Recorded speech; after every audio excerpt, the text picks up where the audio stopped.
My friends, let us begin this hour together by turning quietly within, just for a moment, because the entire message I want to share with you rests upon a single, simple truth that cannot be grasped with the mind, but must be felt in that still center of your being.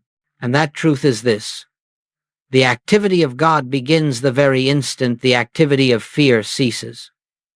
It is not that God has been absent, nor that divine grace must travel some distance to reach you. It is simply that panic fills the inner chamber where the presence wishes to reveal itself. And as long as that chamber is filled with fear's noise, the still small voice cannot be heard. All your life, you have been taught to deal with appearances as if they possessed power of their own. A bill comes due, and the heart tightens. A symptom appears, and the mind leaps into conclusions. A relationship trembles, and suddenly you feel separated from peace. But I say to you, none of these have any power in and of themselves. They borrow their seeming strength from your belief in them, and from your belief that your safety lies somewhere outside your own consciousness. In this message, you will discover that the moment you stop giving conditions from the authority they never possessed, something remarkable takes place, not in the world, but in you.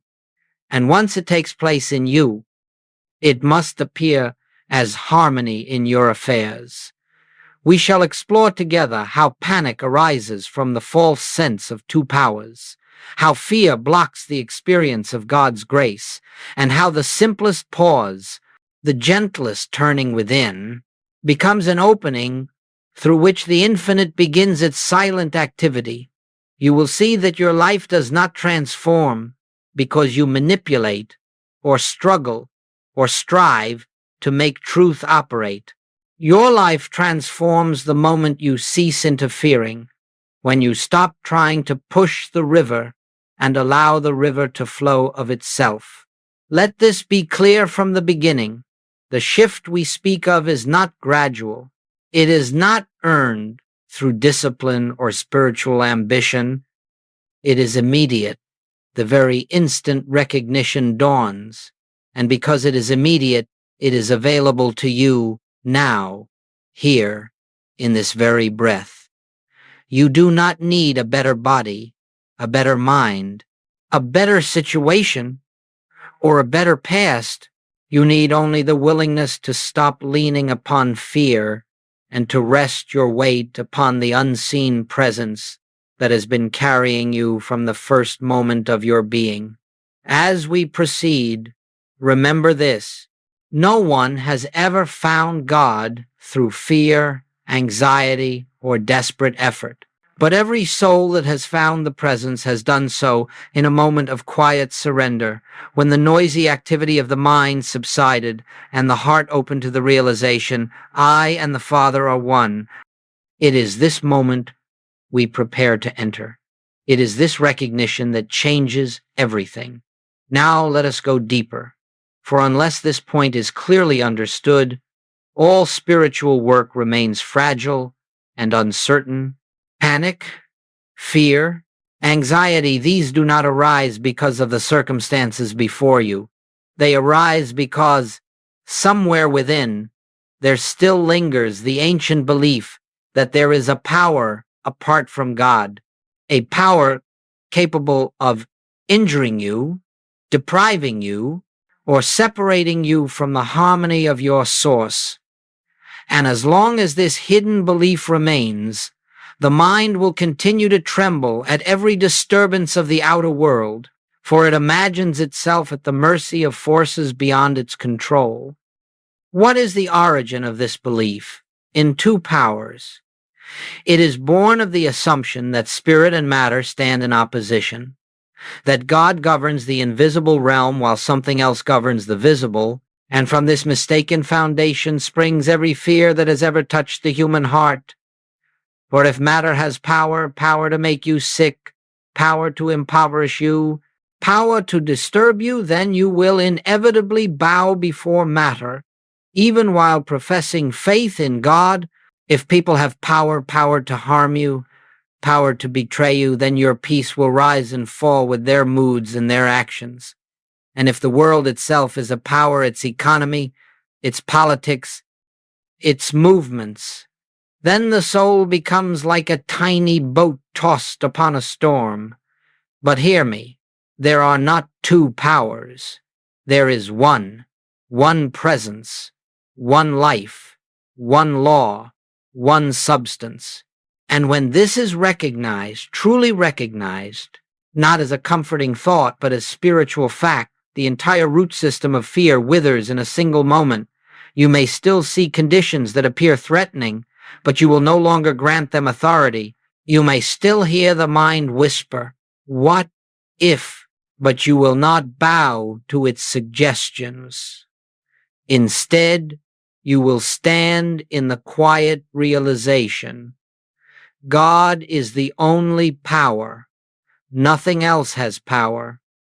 Nothing else ever did when Jesus said, "Judge not according to appearances." He was not offering moral advice. He was revealing a mystical principle. Appearances, no matter how convincing, are not power. They are shadows cast by belief, and belief is not reality. The panic you feel is not caused by the appearance. It is caused by your belief that the appearance possesses power of its own. And so the first great healing in the infinite way is always the healing of this belief in two powers. The moment you see through it, something extraordinary occurs. Conditions lose their ability to frighten you. Not because the condition changes, but because your sense of it changes. And when your sense of a condition changes, the condition itself cannot long remain in its former shape. It must conform to the new consciousness that beholds it. Therefore, let us be very clear as we continue. Every fear you have ever felt has arisen from the acceptance of a second power. Every burden you carry today is carried only because you still hold, consciously or unconsciously, the belief that something other than God is operating in your life. The purpose of this teaching is to reveal that such a thing is impossible, and when impossibility is recognized, fear dissolves of itself because it has nothing left to cling to. You are not fighting fear. You are not wrestling with panic. You are not trying to overcome appearances. You are simply withdrawing belief from them, one quiet moment at a time, until the realization dawns. If God is the only power, then all is well. If God is the only power, then nothing else can be. This recognition is the foundation upon which the rest of our work will stand. Let us move now into a truth that is perhaps more subtle, but no less essential for spiritual realization: the false god of human effort. For even after we recognize that appearances hold no power of their own, the mind still insists that something must be done, that you must rush, must solve, must struggle, must somehow push your way into harmony. It believes that safety is the result of sufficient thinking, sufficient planning, sufficient control. And in this belief lies the greatest obstacle to the activity of grace. You see, the human mind has been conditioned to worship its own effort. It takes pride in its accomplishments and despairs at its failures, because it imagines itself to be the cause of all things. And so, when trouble arises, the mind leaps into its habitual motion, calculating, comparing, projecting, fearing, attempting to orchestrate outcomes as though it possessed the wisdom of the infinite. But the mind is not the instrument through which spirit works. It is the veil that obscures spirit's activity. Understand this clearly. The moment human effort begins, divine activity is shut out, not because God withdraws, but because the mind's noise blocks your awareness of the presence. You cannot hear the whisper of spirit while you are shouting instructions at the universe. You cannot feel the movement of grace while you are frantically pushing the wheels of circumstance with your own hands. Human effort occupies the very space where God intends to reveal himself in the infinite way. We learn that there is nothing for the human mind to do. The mind cannot bring harmony. The mind cannot heal the body. The mind cannot secure supply. The mind cannot direct relationships. The mind cannot govern your path. It tries, yes, and sometimes it appears to succeed, but every such success is fragile, temporary, and tinged with anxiety, for it rests on the unstable foundation of personal will, Goldsmith says. I can of mine own self do nothing. This is not humility. It is spiritual fact. Nothing the personal self attempts can rise to the level of divine harmony. Nothing the personal self manipulates can result in lasting peace. Only the activity of the invisible, recognized, acknowledged, allowed, can bring forth real transformation. So what does this mean for us in practical terms? It means that the moment you begin to strain, you have stepped out of spiritual consciousness. The moment you begin to force outcomes, you have stepped into the realm of illusion. The moment you believe that your thought, your method, your effort is necessary for God to act, you have already obscured the presence of God. But here lies the grace. The instant you stop, the instant you release, the instant you withdraw your hand from the wheel, the divine activity begins. When you relinquish the need to control, something far greater takes over. You begin to sense a wisdom not your own, a peace that does not originate in thought, an inner movement that precedes action. Guidance arises not from anxious analysis, but from quiet knowing. Solutions unfold not through struggle, but through recognition. This is the meaning of let go and let God, but not in the superficial sense often spoken. It is not a plea for God to take charge of what you still secretly wish to direct. It is the profound surrender of the belief in personal power. It is the release of human effort, so that divine activity may reveal itself. And so long as you continue to believe that your safety depends on your labor, your reasoning, your planning, you will remain tied to the wheel of fear. But the moment you understand that the only true activity is God's activity, and that this activity flows effortlessly, the instant you stop interfering, you enter a new dimension of being one governed not by the mind's striving, but by the spirit's movement. This is the truth that frees you from the tyranny of effort. God does the work. Your part is recognition. God is the activity. Your part is to become still. God is the harmony.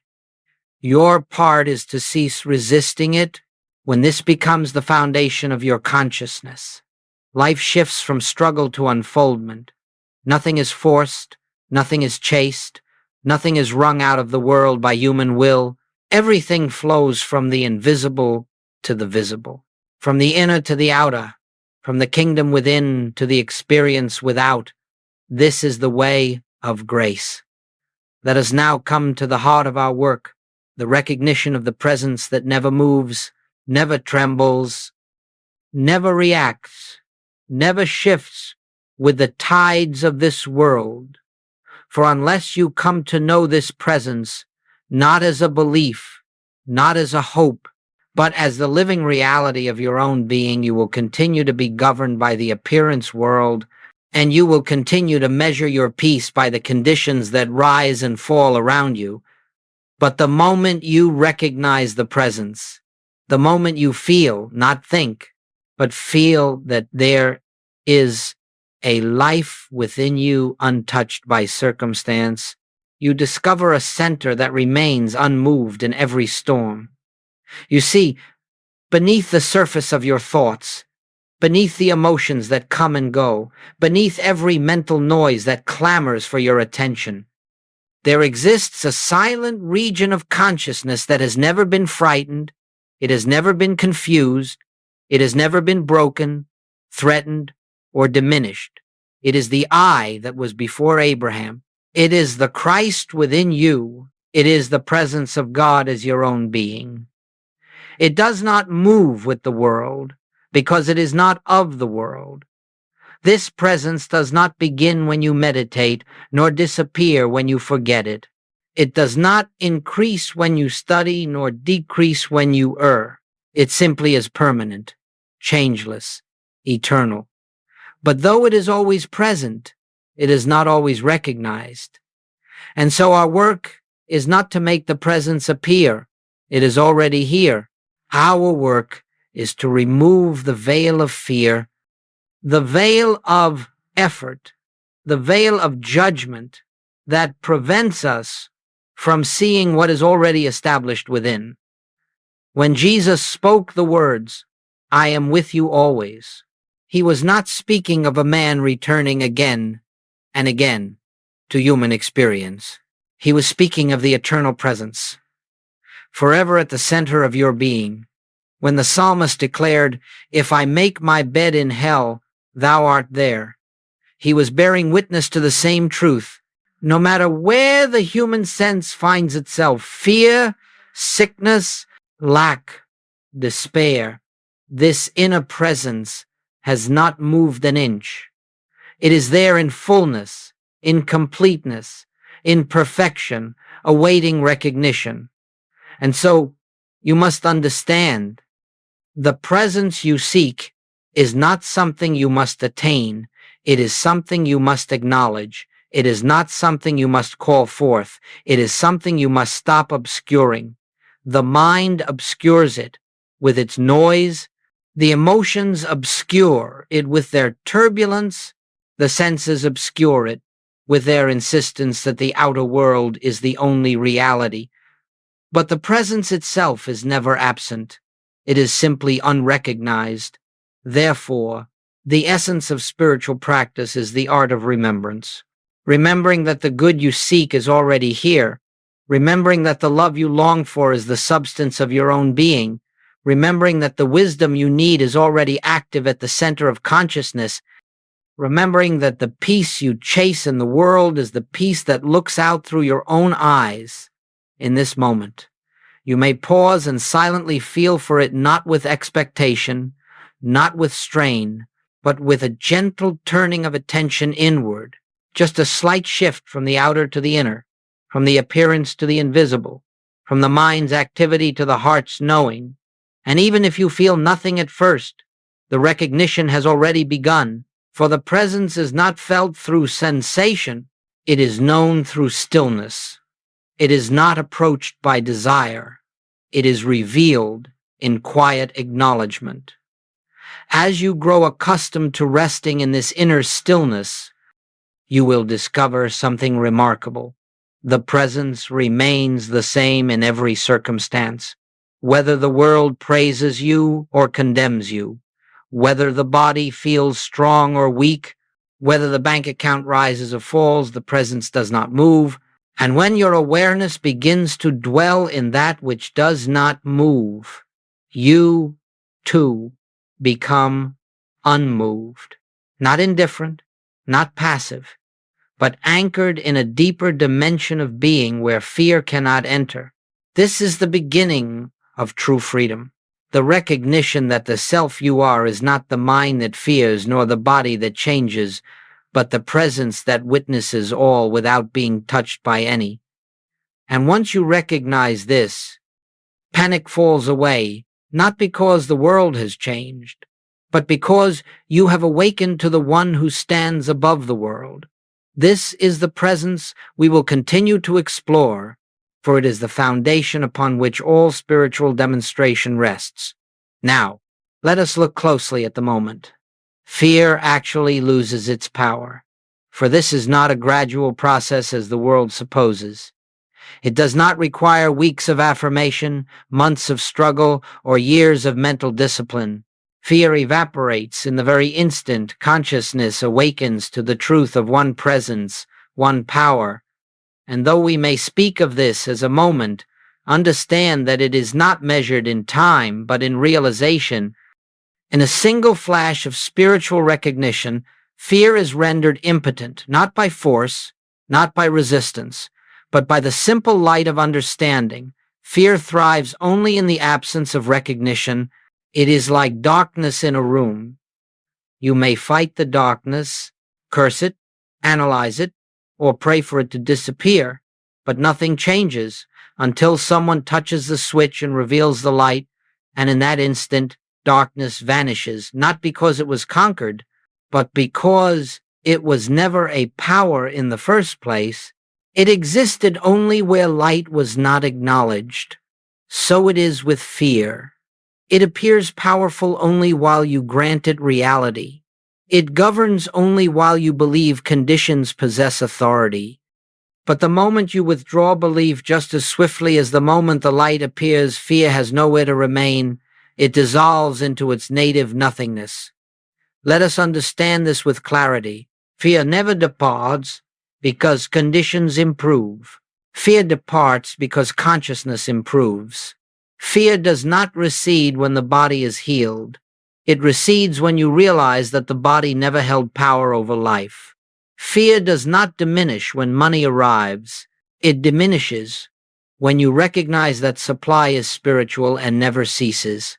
Fear does not vanish when conflict resolves. It vanishes when you know that harmony is not created by people, but by God as the invisible principle of oneness. Fear and harmony do not coexist. Fear and God do not coexist. Fear and the realization of omnipresence cannot stand in the same consciousness. The revelation of one removes the possibility of two. And so, what is this moment in which fear loses its power? It is the instant you cease looking outward and turn within. It is the instant you stop consulting the mind and begin listening for the still small voice. It is the instant you acknowledge, even if only quietly, even if only faintly, God is here. God is the only presence. God is the only power. That is the moment fear is dethroned. Do you see? The transformation does not occur in the world. It occurs in you. Nothing outside you needs to shift before fear is undone. You may still see the troubling condition. You may still hear the mind's whisper. But if something deeper in you has awakened, that is enough. That inner shift alone contains the seed of healing, of resolution, of supply, of restoration. Many students experience this as a subtle quieting of the heart, a softening of the inner atmosphere. Others feel it as a sudden release, like a burden that drops away without effort, and still others do not feel anything at all, but they notice that the fear which had gripped them is simply no longer present. The spirit works in its own way. Your task is only to recognize, to acknowledge, to rest in the presence that stands unmoved behind every appearance.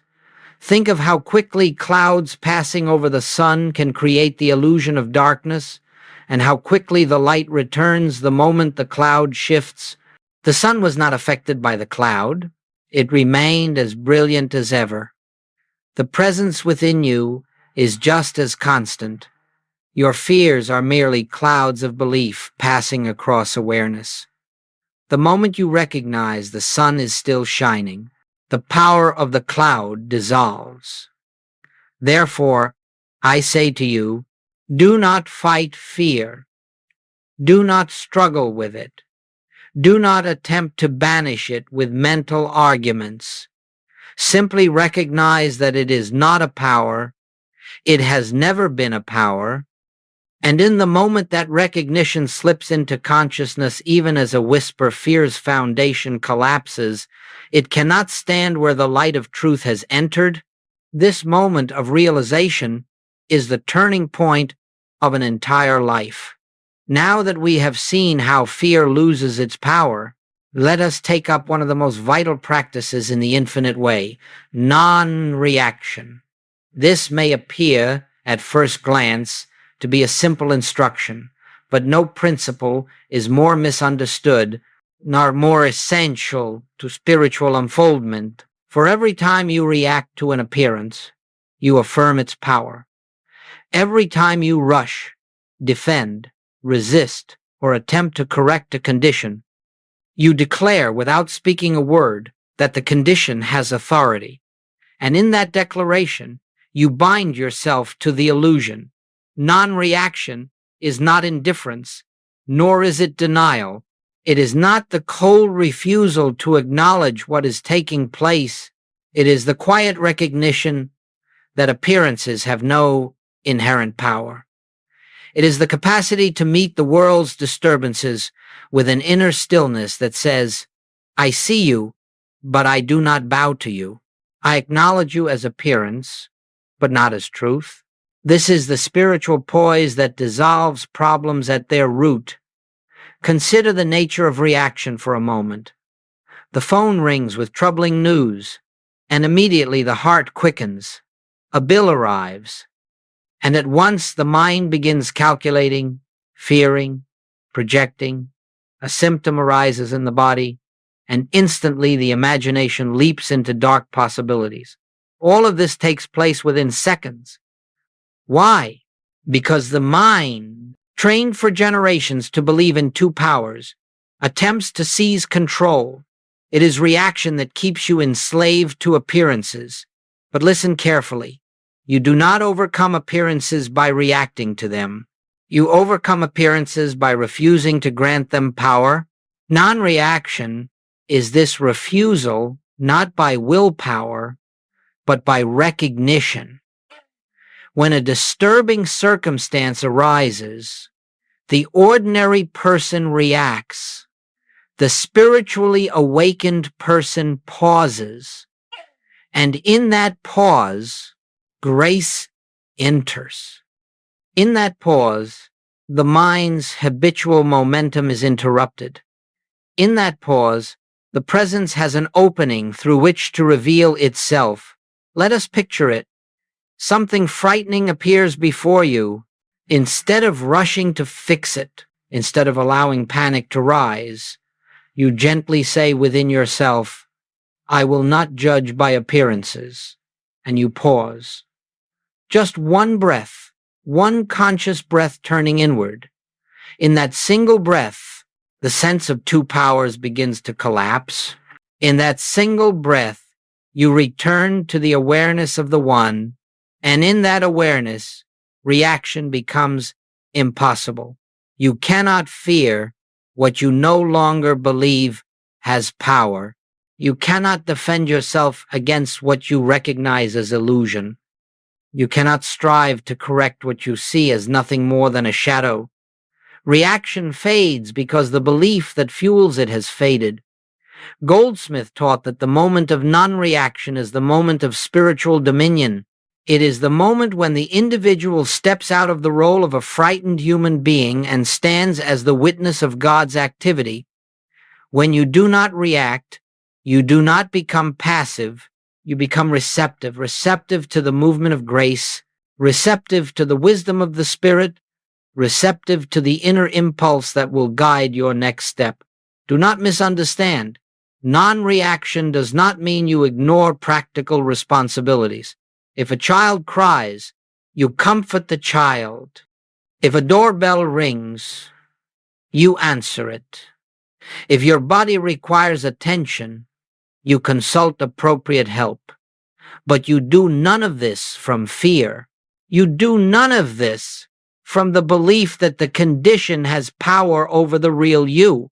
You take practical steps, yes, but only after you have first reestablished your consciousness in the presence. This is the meaning behind the statement, seek ye first the kingdom of God.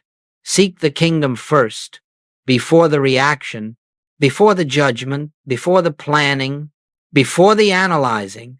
The world teaches, act first, think later. Spirit teaches, recognize first, then act. If you will begin each difficulty with a pause, just a moment of turning inward, a moment of acknowledging God is the only power, you will find that your reaction is replaced by response, your fear replaced by clarity, your panic replaced by peace. And from that peace, the right action unfolds without strain. You will discover that many problems dissolve before action is even required. Others resolve themselves in ways you could never have orchestrated. And still others may require your participation. But that participation will flow naturally, without fear, without urgency, without struggle. Non-reaction is the doorway through which you leave the world of appearances and enter the realm of grace. Let us now enter one of the great mysteries of spiritual living, a truth so simple that the human mind repeatedly overlooks it. God begins where human effort ends.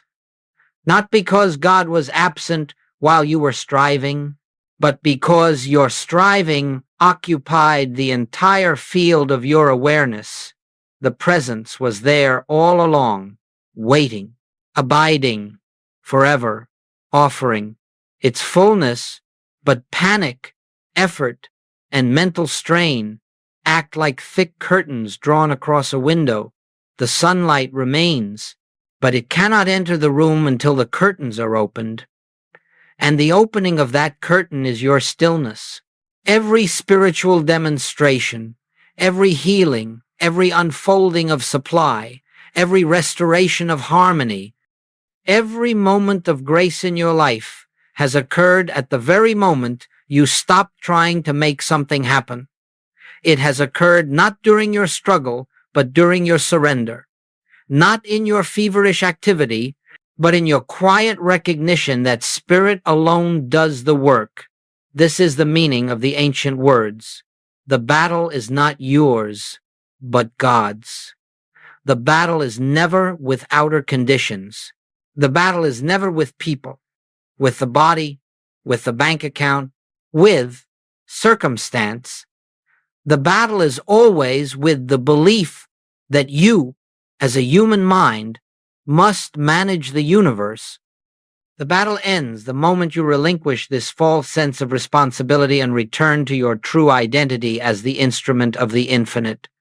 When you become still, truly still, not as a technique, but as an inner release, something begins to happen that is beyond the capacity of the human mind to understand. You feel a subtle movement, not physical, not emotional, but spiritual. A shift takes place within the depth of consciousness. It may be sensed as peace, or as clarity, or as a gentle knowing without words, or it may not be felt at all. Yet regardless of feeling, the activity of God has begun. And once the divine activity begins, it goes forth in ways entirely independent of your personal ideas about how things should unfold. It works at levels you cannot see, through channels you could never invent, and with an intelligence that surpasses all human reasoning. What to the human mind seems impossible becomes the simplest of matters to the spirit. What appears complex becomes effortless. What seems hopeless becomes a perfect expression of harmony. Let us be very clear. Divine activity does not depend on your understanding of how it works. The tree does not understand how sap rises in its branches, yet it blossoms all the same. The sea does not understand the pull of the moon, yet it responds with tide and rhythm. And you need not understand how God moves in order to witness the fruit of that movement. Your part is only to become still enough to let the invisible perform its perfect work in your stillness. Ideas come that are not your ideas. Solutions appear that do not originate in your intellect. Actions arise that feel as though they are being done through you rather than by you.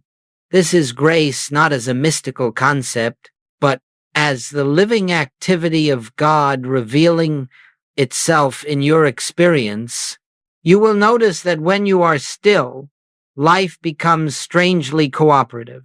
People who were previously difficult soften without explanation. Opportunities unfold without your effort. Supply arrives without strain. The body responds to an inner peace rather than outer treatment. Harmony appears where conflict once seemed inevitable. This is not coincidence, and it is not magic.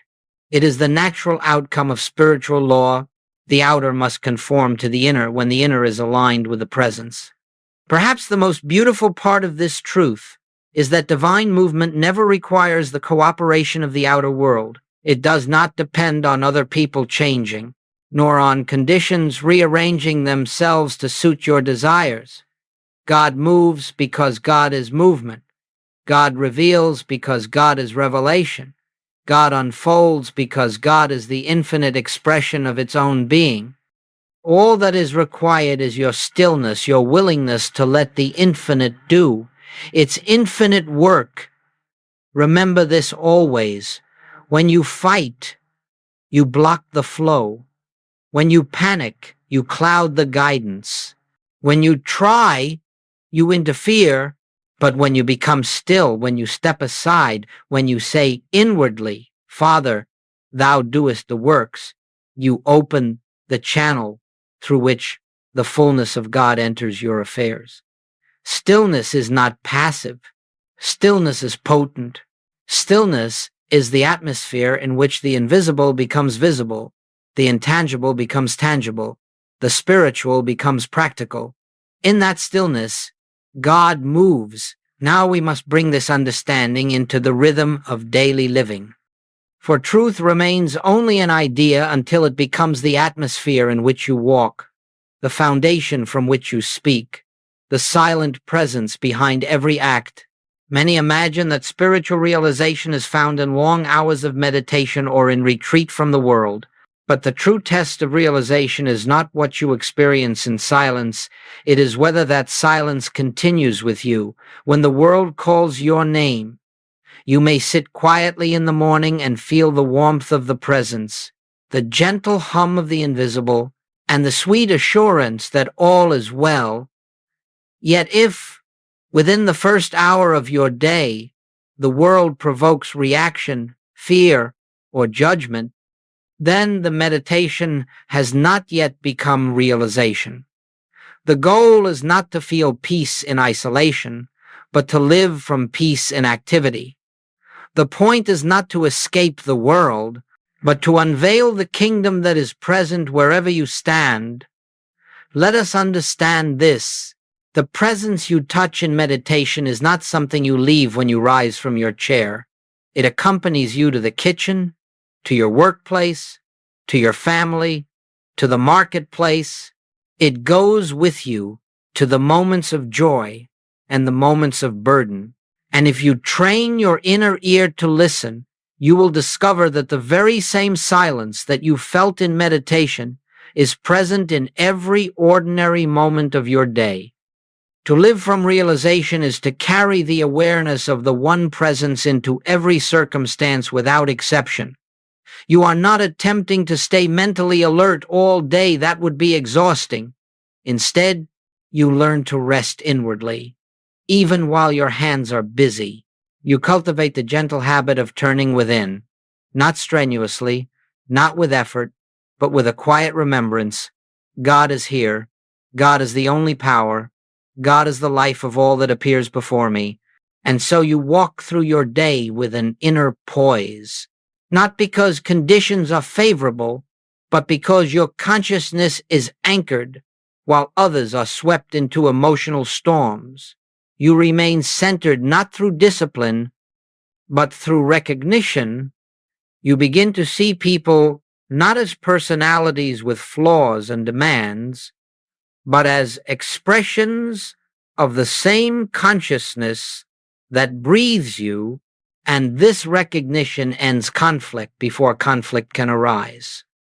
It ends judgment before judgment forms a thought. It ends Separation before separation manifests as pain. Living from realization daily means understanding that nothing is too insignificant for the presence. A conversation with a stranger, a moment of irritation at home, a challenge at work. Each one becomes an opportunity to turn within, to remember the source, to abide in the presence. In this way, your day becomes a continuous practice of seeking the kingdom first, not dramatically, not forcefully, but gently, naturally, as though breathing. Do not be disheartened if you forget. Every human being forgets.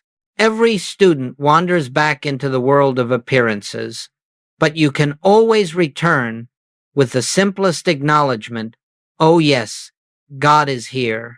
And in that instant, you have stepped back into the kingdom. There is no condemnation in forgetting. The only requirement is remembering. And each time you remember, the remembering becomes easier, more natural, more constant. As this inner habit grows, you will notice something profound. The world begins to respond to your new consciousness. Situations that once troubled you lose their power. People who once irritated you no longer disturb your peace. Problems that once seemed insurmountable are met with clarity and resolve.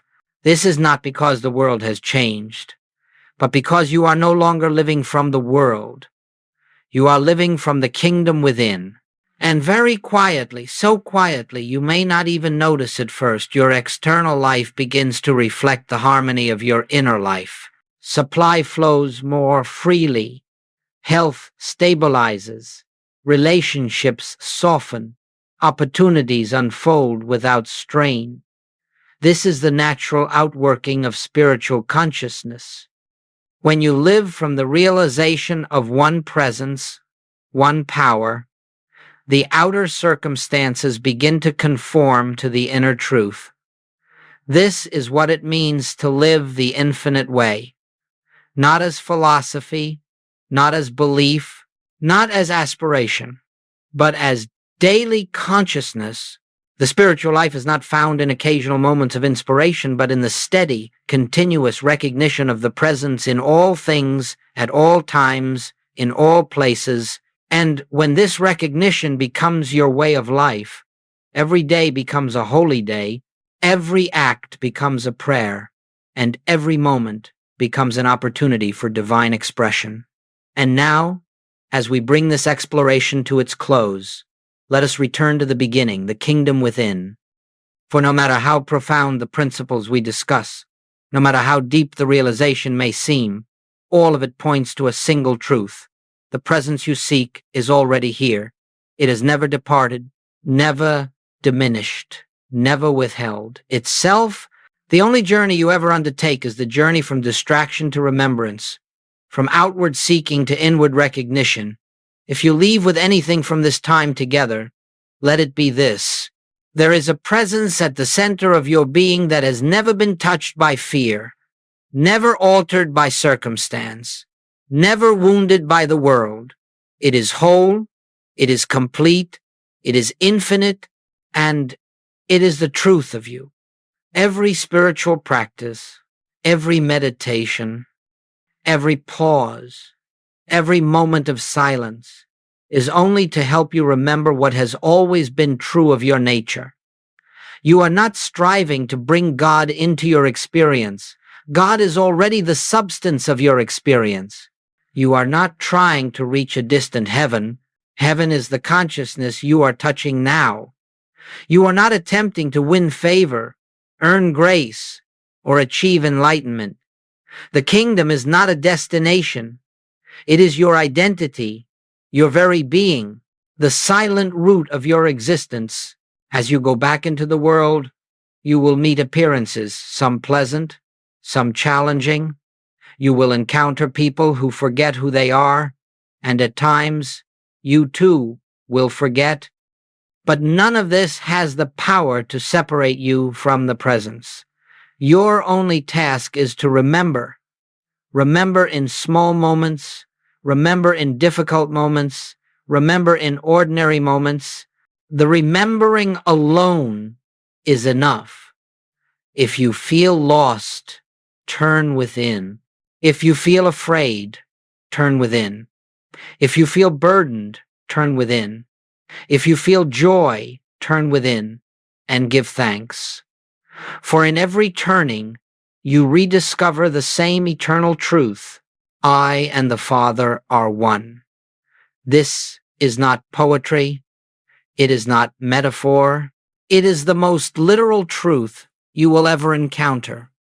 There is only one life, one presence, one power, one self, and it is expressing as you, through you, within you, and as you rest in this recognition, something quiet yet profound begins to unfold.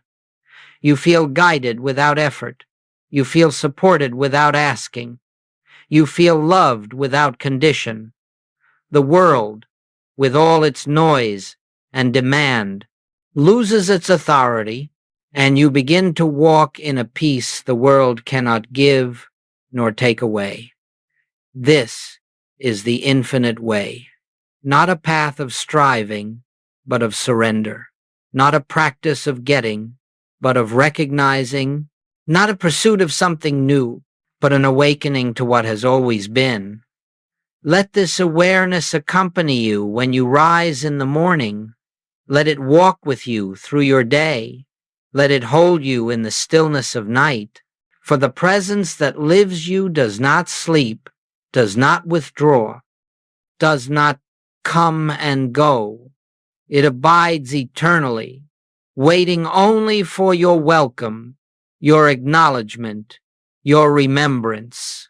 And so, as we conclude, I leave you with the same truth with which all spiritual living begins and ends. The kingdom of God is within you. Return to it often. Return to it gently. Return to it now.